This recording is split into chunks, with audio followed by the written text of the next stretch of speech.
Welcome back. You are listening to the home of forbidden romances.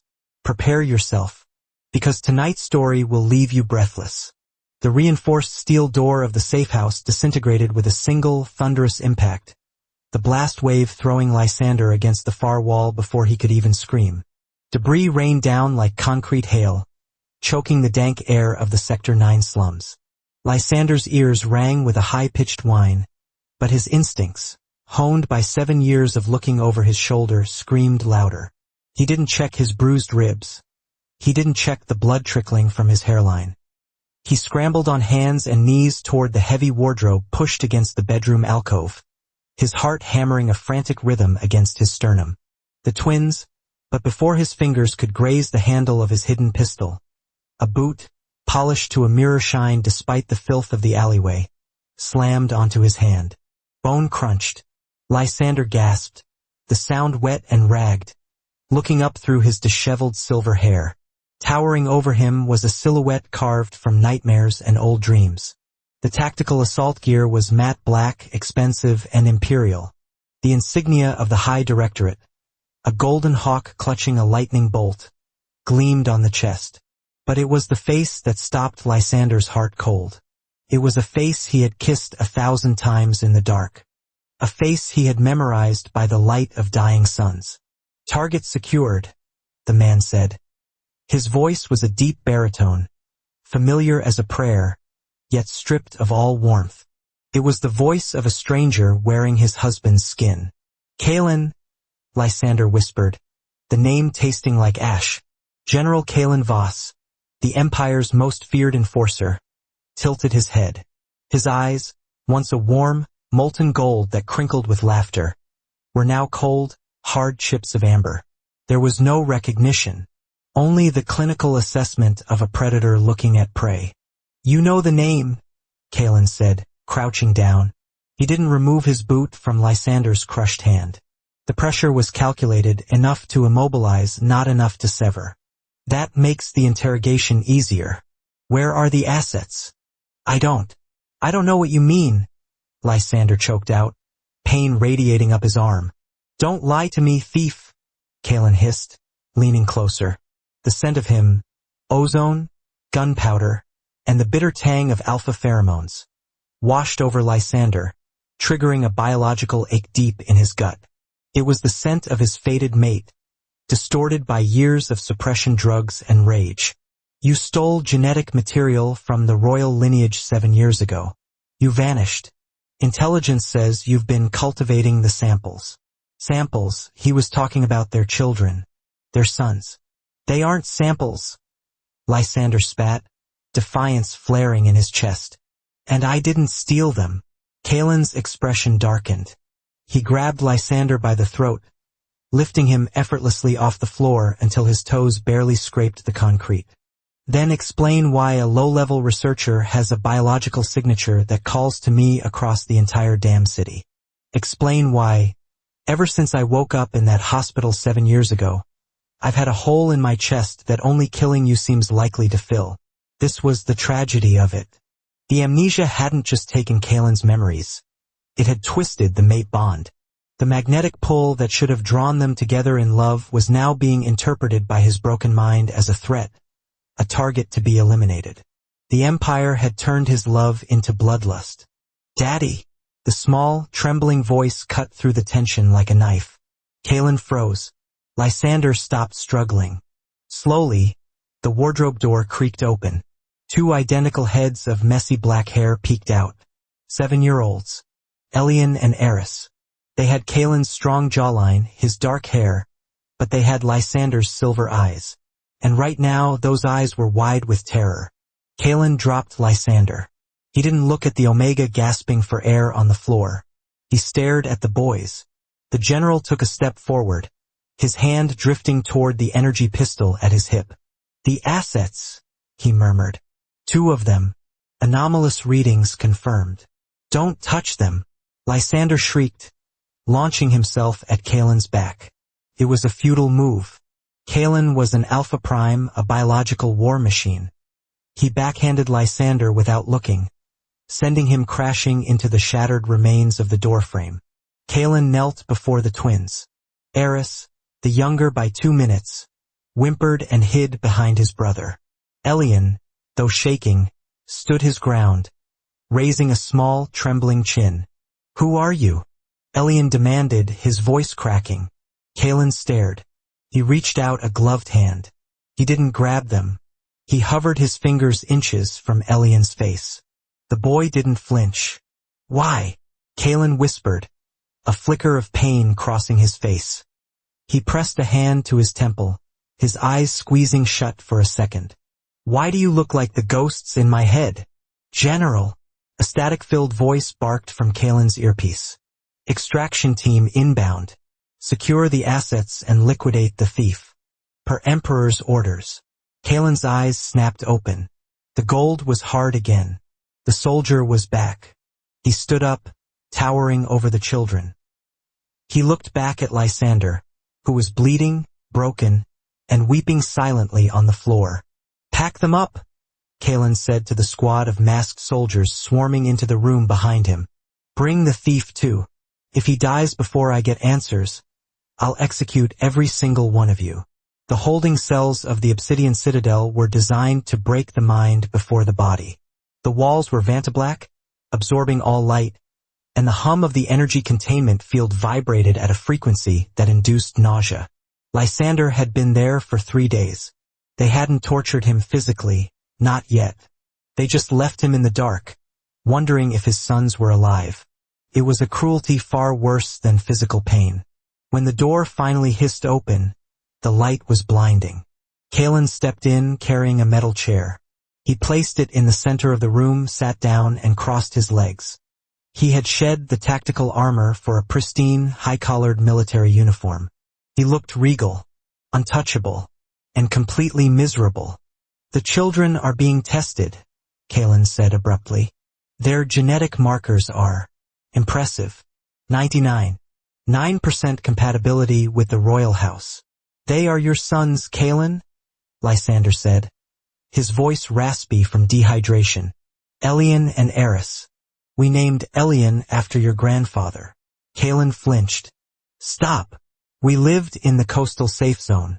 You were the leader of the rogue squadron. You defected. You hated the Empire."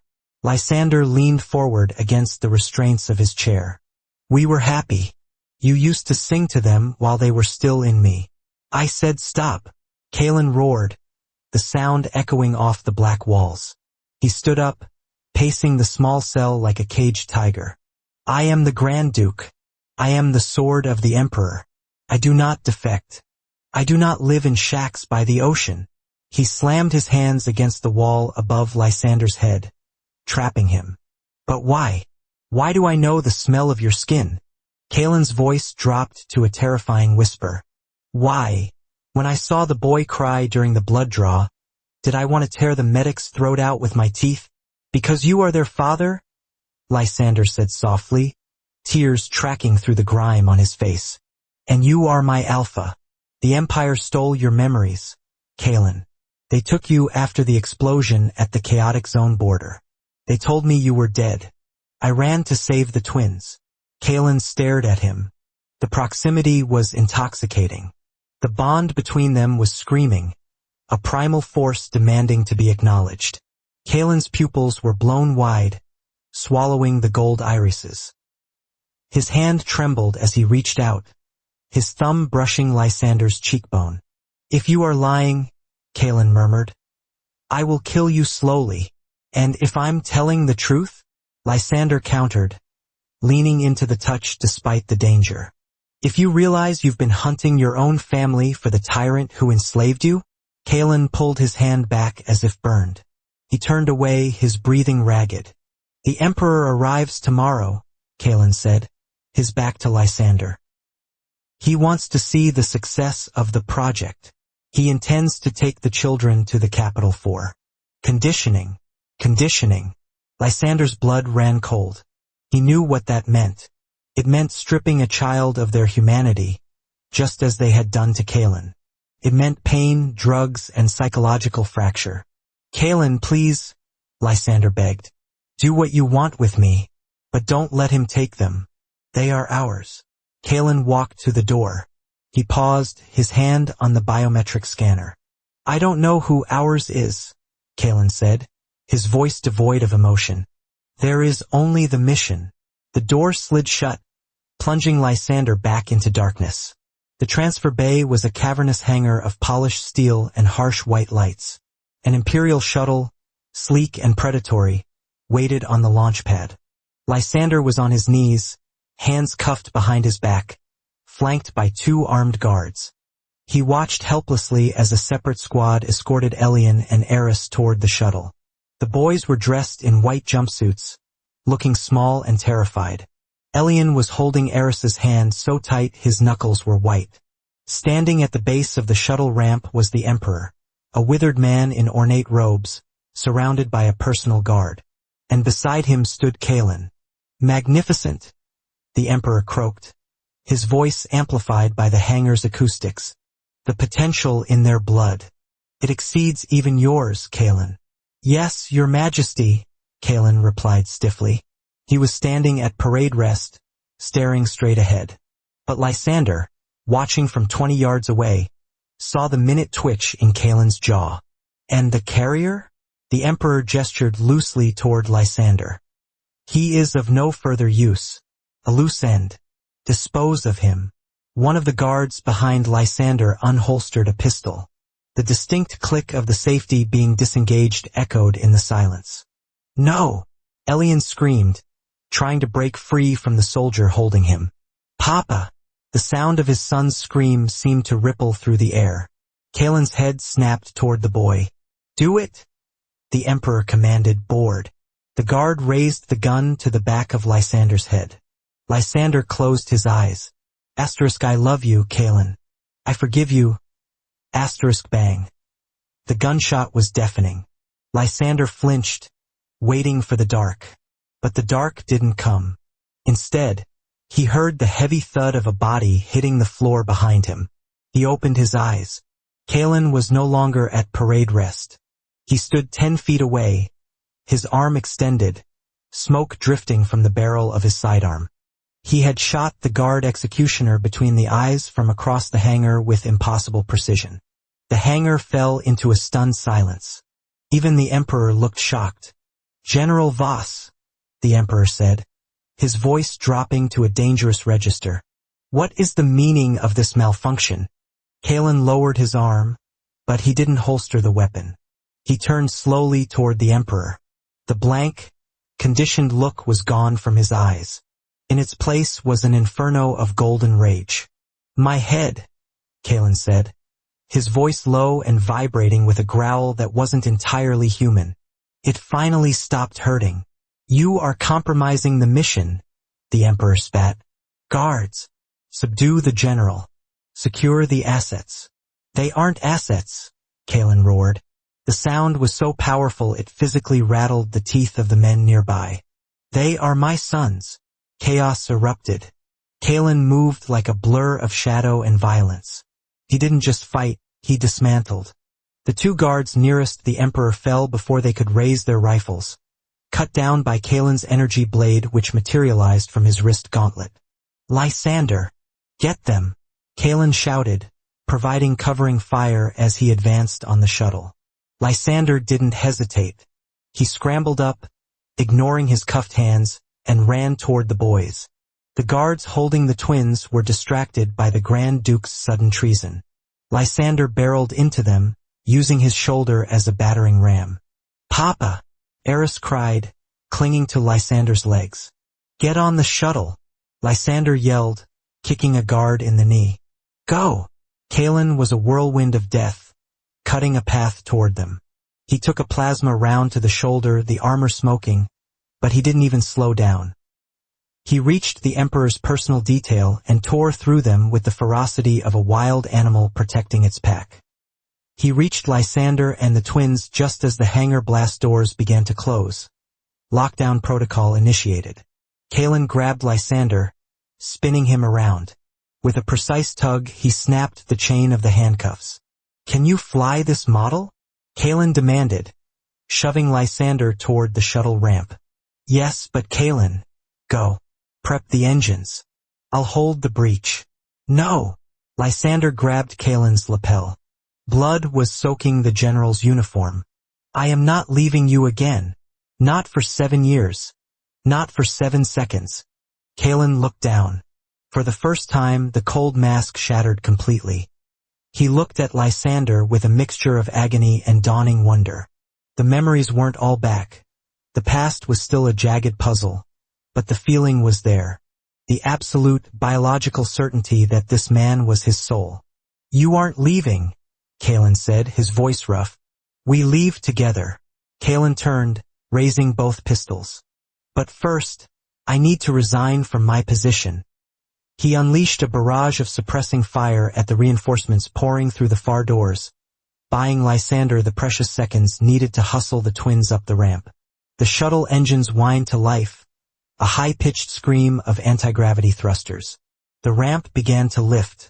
Kalen sprinted. He leaped over a pile of unconscious guards, bullets sparking off the floor behind him, and landed on the rising ramp. He stumbled, his wounded shoulder giving out, but Lysander was there. Lysander caught him.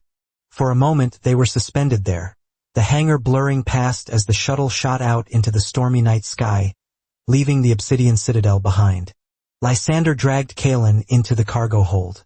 The twins rushed forward, burying their faces in Kalen's good side. Kalen slumped against the bulkhead, breathing hard. He looked at the boys, then up at Lysander.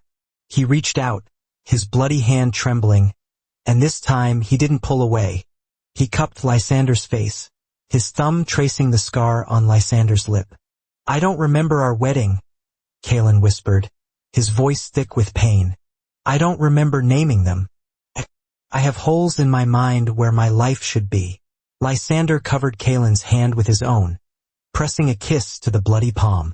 It's okay. We have time. We have the rest of our lives. Kalen looked at the twins, then back to his mate. A dark, possessive shadow crossed his eyes. Not the conditioned killer, but the protective alpha. The Emperor will come for us, Kalen said. The entire fleet will hunt us. Let them come, Lysander said fiercely. Kalen's lips curled into a sharp, dangerous smile. The first real smile Lysander had seen in 7 years. Yes, Kalen agreed, pulling Lysander and the twins into his chest. Let them come, and we will show them what happens when they touch what belongs to me. And that is how the viper tamed the wolf. If you enjoyed seeing Kalen finally snap and destroy everything to protect his family, destroy that like button. And tell me in the comments, would you forgive a husband who hunted you for 7 years, even if he was brainwashed? I'll be reading your answers. Subscribe for the next chapter. Until then,